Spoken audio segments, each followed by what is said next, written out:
Good morning, students. Today I am going to start with the second lesson of your science textbook. Lesson number 2 is about acids, bases and salts. This is the second chapter of chemistry, and this is an important chapter and we will discuss this in detail. Now it's important to understand two things. First of all, in chemistry there is a lot of learning work, and you can't avoid learning work in chemistry. There are lots of equations, but when you learn an equation, it's important that you learn a general equation. For example, an acid plus base gives salt plus water. Now that's a general reaction. Then you can give specific examples, but the most important thing is there are millions of chemical reactions, and therefore as far as possible you should try to generalize. Wherever you generalize, it becomes easy to remember. Okay, so just remember, chemistry takes a little bit of hard work. Okay, there is no avoiding chemical reactions in chemistry, and there is a lot of things like properties and behavior of certain compounds, physical properties, chemical properties, their uses. All these things are such that you have to remember them, you have to memorize them. There is no other way. Okay, but wherever possible we try to generalize. That makes it easier. Alright, so chapter 2, acids, bases and salts. Okay, now first of all, just let's go through the lesson. I'm going to keep your textbooks open, okay, to this lesson.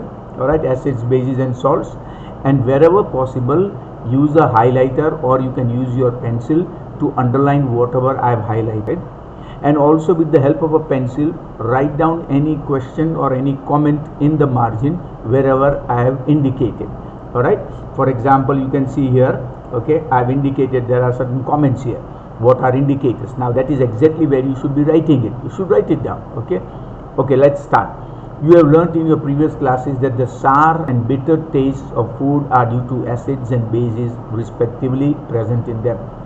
Acids are always sour to taste. Okay, acids are always a little bit what we call khatta. They are a little bit sour, and bases are a little bit of soapy to touch, and they are bitter. Okay, remember, you should, in chemistry you should be careful. Never put anything in your mouth when you are not sure. Acids can be dangerous, we know that. Okay, but certain acids are part of the foodstuff. For example, if you have tomato contains oxalic acid. Okay, we often use vinegar. Vinegar is acetic acid. We use vinegar for salad dressing, putting it on a bit of onions. Okay, just to dress up your salad, you put a bit of vinegar. Vinegar is 1% acetic acid. Sorry. So acids have their usefulness, but you see there are certain acids which can cause a lot of harm. So never put anything into your mouth unless you are absolutely certain. Okay, so acids are sour in taste, whereas generally bases are bitter to taste. Okay, not only that, but acids can actually burn the skin, whereas bases are a little bit soapy to touch. When you touch them, they feel a bit slippery and soapy. Sorry. If someone in the family is suffering from a problem of acidity after overeating, which of the following would you suggest as a remedy? lemon juice, vinegar or baking soda solution. Now obviously you see lots of people say that when you have problems with acidity and gas, you should have lemon juice, because lemon juice initially lemon juice will actually create acidic problems, because lemon juice contains citric acid. Okay, all citrus fruits means fruits like lemon, okay, oranges, all those fruits, they contain what is called citric acid. So if you have a problem of acidity, what is acidity? The walls of the stomach secrete gastric juices, and they also secrete HCl, hydrochloric acid, which helps in the process of digestion. But sometimes excess amount of hydrochloric acid may be secreted by the walls of the stomach. In that case, what happens is a situation where you feel a little of burning sensation. The food seems to hit the upper part of the stomach and the esophagus, the food pipe. Okay, and therefore it causes a burning sensation, and that pain or burning sensation is called acidity because of excess amounts of acid. Now to neutralize that acid, you are given something like magnesium hydroxide or something, which we call milk of magnesia, magnesium hydroxide. magnesium hydroxide or milk of magnesia is basically a base. Okay, it will sort of react with the acid and neutralize the acid. So baking soda also, baking soda solution will be better, but lemon juice and vinegar, especially not vinegar. Okay, vinegar is definitely acidic. Which property did you think of while choosing the remedy? Surely you must have used your knowledge about the ability of acids and bases to nullify each other's side effects. An acid reacts with a base to nullify its effect, and therefore that is what you are thinking about. If you go into the market and buy an antacid, antacid is a medication or a tablet which is used for acidity, and that antacid tablet is basically a base. It neutralizes the acid. Okay, so recall how we tested sour and bitter substances without tasting them. Okay, that means these substances are sour and some are bitter. You already know that acids are sour in taste and change the color of blue litmus paper to red. You see, you have a litmus paper and you have litmus solution also. Both are used for acidic tests. Blue litmus paper, when you sprinkle a bit of moisture, a little bit of water, you take a small strip of blue litmus paper. There are two types of litmus papers available in the market. One is called blue litmus paper, the other is red litmus paper. Okay, you take the blue litmus paper, sprinkle a bit of water on it like this, okay, with your fingers, so it becomes a bit moist, and then you put it in a test tube containing an acid. The blue litmus paper will turn red in color, clearly indicating that that solution is acidic in color, acidic in nature. The opposite is true of a base.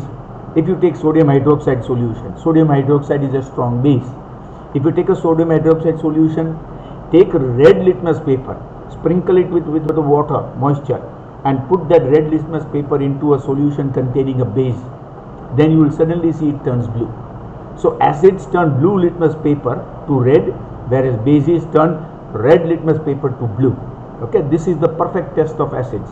In the same way, instead of paper, you can use a blue litmus paper, a blue litmus solution or a red litmus solution. The red litmus solution is also quite popular for testing for acidity. Okay, so you already know that acids are sour in taste and change the color of blue litmus paper to red, whereas bases are bitter and they change the color of red litmus to blue. This is vital. Litmus is a natural indicator. Turmeric is another such natural indicator. So you see what is the question on the side out here. I've kept it open for you here. What are indicators? Name a natural indicator and synthetic indicators. Synthetic indicators are indicators which are prepared in the laboratory, okay, manufactured. Now, turmeric is an indicator. Turmeric means haldi, okay, which we use in the kitchen. It is also an indicator. What is an indicator? An indicator is a substance that is used to test the acidity or basicity of a substance. You want to test whether it's an acid or a base, you use an indicator. An indicator may be a natural indicator, okay, like turmeric, or it could be an artificial synthetic indicator such as phenolphthalein solution, or there is another solution called methyl orange. Okay, it appears orange in color, phenolphthalein appears pink in color. So phenolphthalein solution is pink in color, okay, methyl orange is slightly orange in color, but both of them are synthetic or artificially prepared indicators. Turmeric is a natural indicator. What is an indicator? It's a substance which is used to indicate the acidity or basicity of a solution. Alright? Have you noticed that a stain of curry, okay, sabji se jo curry hoti hai, okay, have you noticed that a stain of curry on a white cloth becomes reddish brown when soap, which is basic in nature, is scrubbed on it? Suppose you are eating, and you spill a little bit of vegetable on your shirt, and you are frightened that the color will not go away, and then you give it for washing. When soap is applied, the color changes slightly. Okay, it turns yellow again when the cloth is washed with plenty of water. You can also use synthetic indicators such as methyl orange and phenolphthalein solution to test for acids and bases. Some of you who study chemistry next year in the 11th and 12th class, you will see in the chemistry lab phenolphthalein solution in a small bottle and a methyl orange solution also in small glass bottles. Okay, in this chapter we will study the reaction of acids and bases and how acids and bases cancel out each other, okay, and many more interesting such things that we use in our day-to-day life. Alright, now let's go ahead. Litmus solution. See, litmus solution, just like litmus paper, litmus solution is also there, a liquid. Litmus solution is a purple colored dye, purple colored solution, which is extracted from lichen. Lichen and mosses are types of very common plants. Okay, a plant belonging to the division Thallophyta, which you studied in 9th standard, and is commonly used as an indicator. Thallophyta is not used as an indicator. It is the litmus solution which is extracted from lichens. Okay, lichen being a Thallophyta. When the litmus solution is neither acidic nor basic, then the color is purple. Okay, the litmus solution's color is purple when it is, like for example in water. Water is neutral, it is neither acidic nor basic.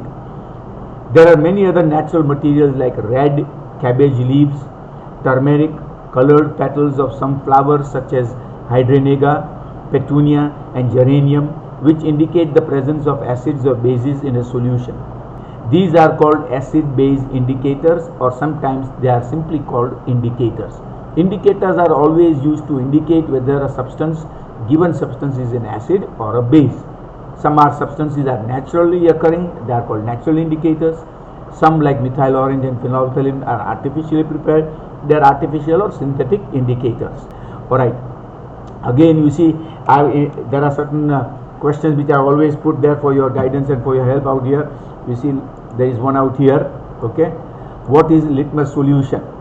What is a litmus solution? Litmus solution is a solution which is purple in color. Okay, it is extracted from lichen plant. Lichen is a Thallophyta, and this litmus solution is used to indicate the acidity or basicity of a substance. You should be writing these questions, please be careful about that. Okay, now let's go further.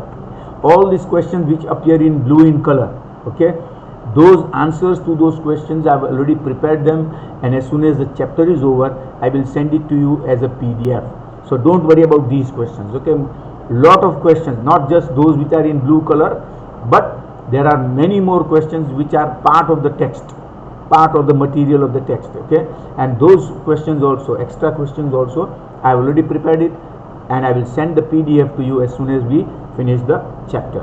Okay, now understanding the chemical properties of acids and bases.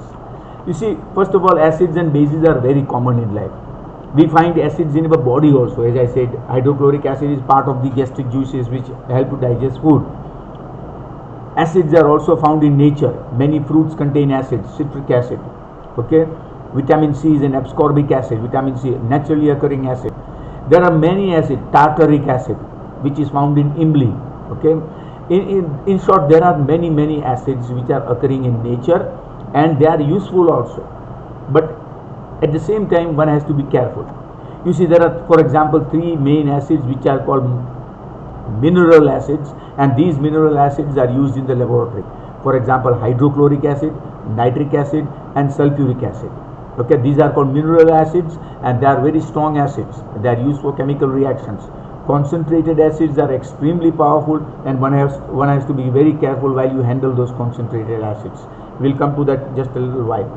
Alright, collect the following solutions from the science laboratory: hydrochloric acid, which is HCl, sulfuric acid, which is H2SO4, nitric acid, HNO3, acetic acid, CH3COOH, sodium hydroxide solution, NaOH, calcium hydroxide, CaOH twice, potassium hydroxide, KOH, and magnesium hydroxide, MgOH twice, and ammonium hydroxide as well. Ammonium hydroxide is NH4OH. Remember, some of them are acidic, some of them are bases. Anything that contains OH group, the OH group, see, sodium hydroxide, then calcium hydroxide, potassium hydroxide, magnesium hydroxide, ammonium hydroxide, they all contain the hydroxide group, OH negative. Any substance which contains the OH negative group is a base, and that is why sodium hydroxide, calcium hydroxide, potassium hydroxide, magnesium hydroxide, ammonium hydroxide, they are all containing the hydroxyl group, OH negative group, and therefore they are bases. The others contain hydronium ions or H positive hydrogen ions, HCl, H2SO4, HNO3, CH3COH, that is acetic acid. They all contain hydronium ions, or they contain the hydrogen ion, H positive ion, and therefore they are acidic in nature. Now put a drop of each of the above solutions on a watch glass. It's made of glass. That watch glass is a small tray made of glass. One by one, and test with the drop of indicators shown in table 2.1. With the help of phenolphthalein or methyl orange, you can actually test whether it is acidic or basic. Okay, what change in color did you observe with red litmus paper? Okay, blue litmus, phenolphthalein and methyl orange solution were each of the solutions taken. Tabulate your answers in table 2.1. okay, now you can see the sample solution could be HNO3, HCl, HNO3, HCl or H2SO4. It could be sodium hydroxide, potassium hydroxide in the first column, sample solution. Then apply red litmus, couple of drops, see the change in color. Blue litmus solution, see the change in color. Phenolphthalein solution, see the change. And methyl orange. Remember, they are all indicators. All four of them are indicators. Methyl orange, red litmus, phenolphthalein, they are all used in the laboratory. They are used to test whether a substance is acidic or basic. If it is acidic, then the color will change from blue to red. And if it is basic, the color will change from red to blue. Okay, and there I have just indicated a few things here. What are olfactory indicators? Okay, we'll just come to that here. Now look at this part, the next part. These indicators tell us whether a substance is acidic or basic in nature by the change in color. There are some substances whose odor means smell, changes in acidic or basic media. These are called olfactory indicators. Let us try some of these indicators. Olfactory. You see, there is the word olfactory means smell. Our body also contains an olfactory. You see, this nose, there are certain cells in the body called olfactory cells. They are used for smelling, and that impulse, the olfactory nerve carries the impulse to the brain and we are able to smell it. But the important thing is that nature also, there are some substances which change color according to the smell. Onion, for example, we know how powerful the smell of onion is. Okay, your eyes start watering when you try to actually cut onions, slice them into bits. Alright, now let's just see the next part here. Activity 2.2. Take some finely chopped onions in a plastic bag along with some strips of clean cloth. Tie up the bag tightly and leave overnight in the fridge. The cloth strips can now be used to test for acids and bases. Why? Because you see, when you take a bit of slices of onion, put it in a cotton cloth, especially cotton cloth, don't take a synthetic cloth. Take a cotton cloth, put it inside, okay, and then leave it overnight. What will happen is some of the juices from the onion will seep into the cotton cloth, and now you can actually test the cloth for acidic or basic properties by putting a few drops of indicator. Take 2 of these 3 cloth strips and check their odor. Check it by smelling it. Odor, smell. You will find the pungent odor, strong pungent odor. Okay, keep them on a clean surface and put a few drops of dilute hydrochloric acid solution on one strip.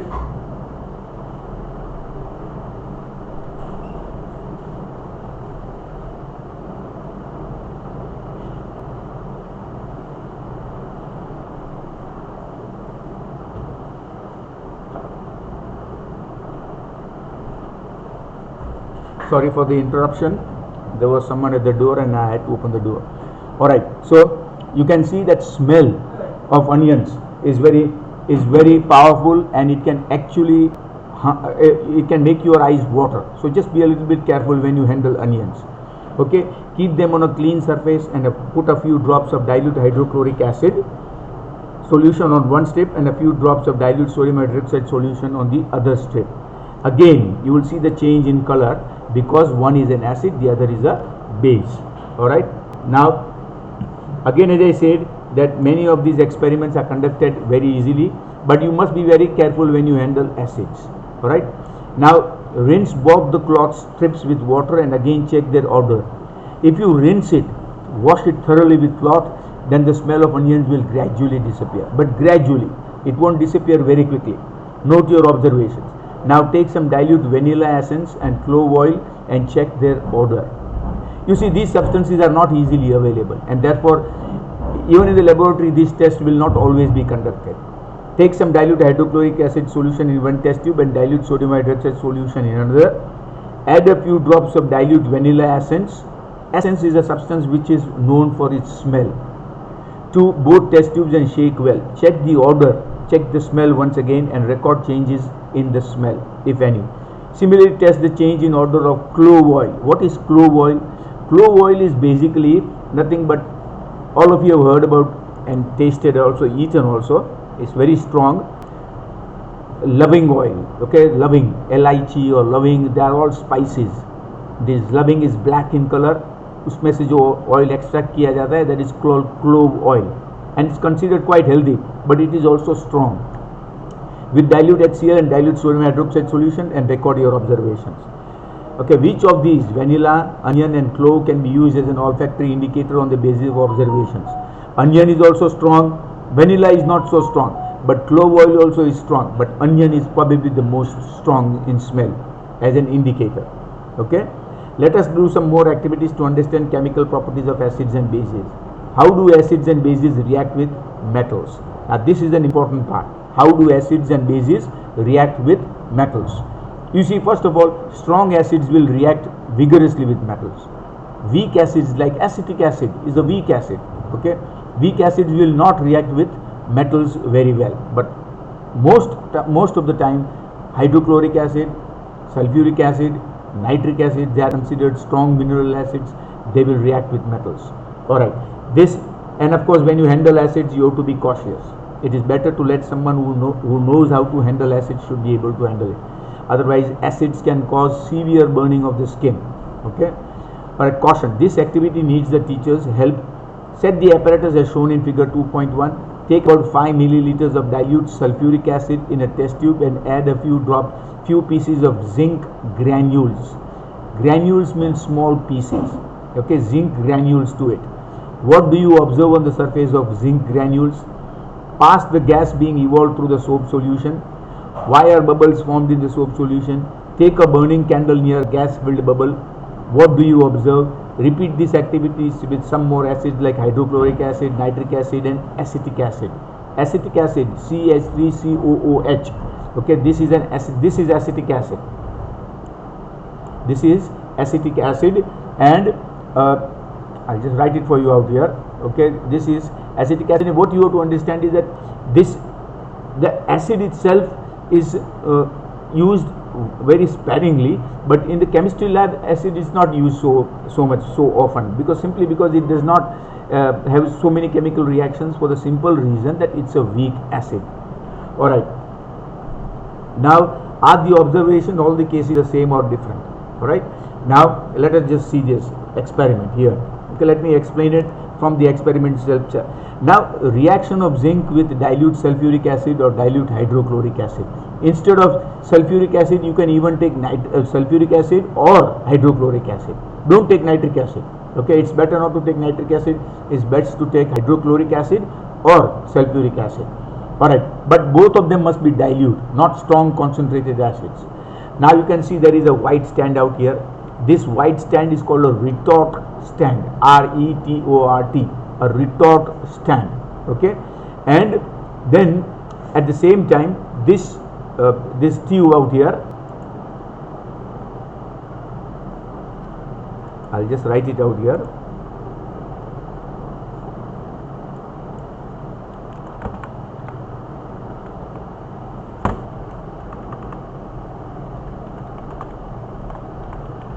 This is a retort stand, the white stand. Okay, this white stand is called a retort stand.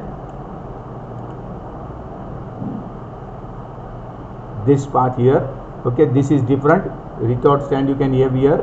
Okay, explain how hydrogen is produced in the laboratory with the help of a diagram. And this is a retort stand. I'll just put it on this side so it becomes easier. This is retort stand, and this is explain how hydrogen is produced in the laboratory. Okay, now let us just see this. There you can see this, there is a clamp. This part is called a clamp. Okay, where you can see on the screen. This is the clamp which is used to tighten or loose the test tube.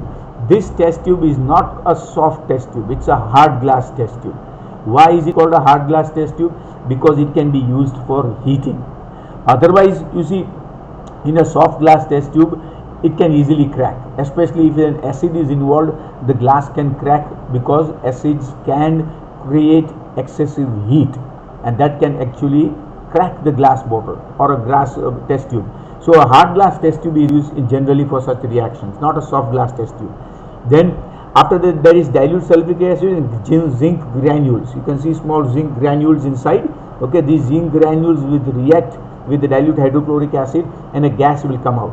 Now you see this small tube, glass tube here. Okay, that is called a delivery tube. Now why is it called a delivery tube? Because it delivers the gas. From where? From the test tube into this trough. This large glass vessel is called a trough. Okay, again I am going to write it out here. Okay, it is called a trough. T-R-O-U-G-H. Okay, it's a glass trough. There is no need to write the word glass, but it is made of glass, so I am writing glass trough. Okay, this is the delivery tube, and what you see there is a hard glass test tube. Okay, a hard glass test tube. Okay, the hard glass test tube is generally used for experiments involving heating or acids.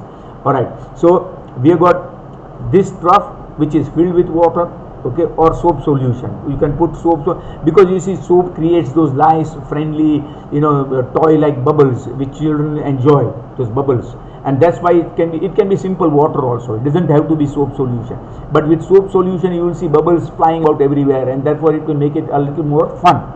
Then hydrogen gas bubbles from there when hydrochloric acid reacts with, or sulfuric acid reacts with zinc granules. Hydrogen gas is produced, and hydrogen gas is insoluble in water, so it will quickly rise, and hydrogen gas is very light. Okay, actually you can collect it. You see here where you can see this person holding a candle.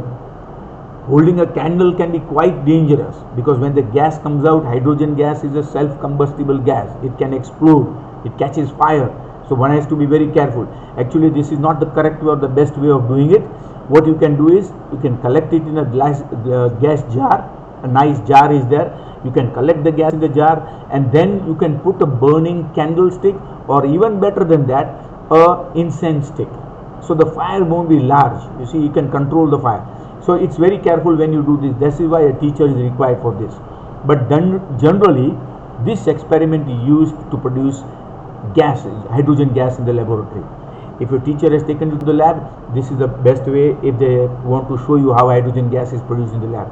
Alright, then let's see further.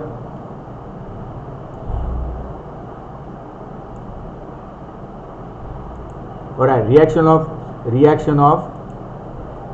zinc granules with dilute sulfuric acid and testing hydrogen gas in the laboratory. Alright, now next page. Note that the metal in the above reaction displaces hydrogen gas from the acid as hydrogen gas and forms a compound called as salt. Thus, the reaction of a metal with an acid can be summarized as follows. An acid reacts with a metal to form salt and hydrogen gas. Alright, this is the general reaction that you should be learning. Okay, again, I'm just showing you this general reaction. Okay, this general reaction should be learned. Okay, learn the general reaction. Don't learn any specific reaction. Just learn anything which is, just learn something which is general in nature. When it is general in nature, it becomes easy to remember. Otherwise, in chemistry there are millions of chemical reactions. So what is the reaction? An acid always reacts with a metal to form metal salt of that particular metal. For example, if it is zinc, then zinc sulfate or zinc chloride. Zinc sulfate is zinc chloride, is salts of the metal zinc. So an acid reacts with a metal to form the salt of that metal with the evolution of hydrogen gas. Okay, so suppose you want to produce hydrogen gas in the lab, what should you do? You take an acid, dilute acid generally, not a strong concentrated acid, and react it with a metal like zinc to produce any react. You can't react it with gold. Okay, gold is very almost inactive metal. Okay, it's almost like a noble metal. It is not noble, but it is still quite inactive, and therefore its reactivity is very low. That is why gold is found in the free state in nature, because it has got a low reactivity. In in the reactivity series of metal, gold and silver are last. Okay, gold is the last metal because it is completely unreactive, and that is why gold always maintains its shine or luster. And in any case, gold is very expensive. You can't do experiments with gold. Metals like zinc are freely available, they are cheap, and of course they are reactive also. Zinc is highly reactive. So zinc can react with acid and produce salt of the zinc, and that is zinc salt plus hydrogen gas. Can you write the equation for the reactions that you have observed? I've given this reaction in the PDF, so don't worry. Zn zinc plus H2SO4 gives ZnSO4 plus H2O. Okay, that is the chemical reaction. All right, now let us carry on. Activity 2.4.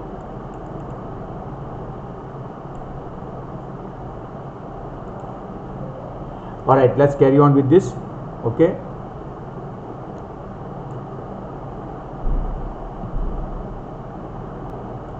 let's just see properly. Okay,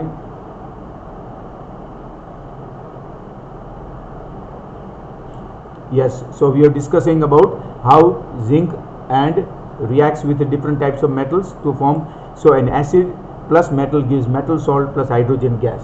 Alright, now let us carry on with activity 2.4. Place a few pieces of granulated zinc metal in a test tube.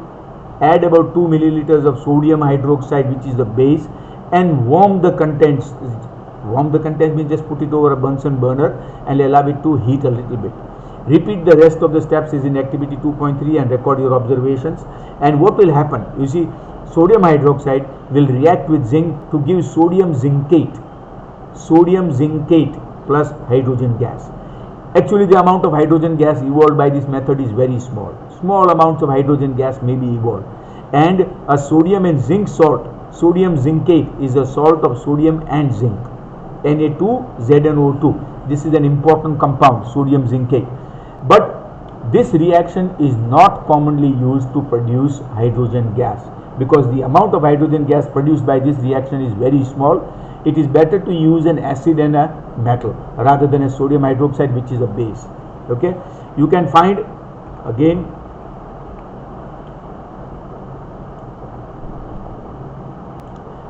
you find again that hydrogen is formed in the reaction. However, such reactions are not possible with all metals. They won't react all the time, and the amount of hydrogen gas produced also will be quite less. Okay, now how do metals carbonates and metal hydrogen carbonates react with each other? Alright, now I'm going to do this in 3 stages, this chapter. Okay, today I'm completing the first stage, tomorrow we'll do the second stage, and then third stage. At the same time, I'm going to do one more video on maths also. Okay, I'm going to start trigonometry lessons, so you will have one maths video and one science video almost daily. Okay, but I want all of you to watch the entire videos and see if I have given any tips or what I am telling you to do. So once again, watch this video fully and wait for a maths video. I am going to start doing both together, because your teachers have simply gone too fast. Too many lessons being done very quickly, and they should not be going this fast. Anyway, watch this video carefully. In 3 days we should be able to do this entire lesson. It's not very lengthy, and at the end of the lesson I will give you a PDF with all the question and answers. Thank you. Have a nice day.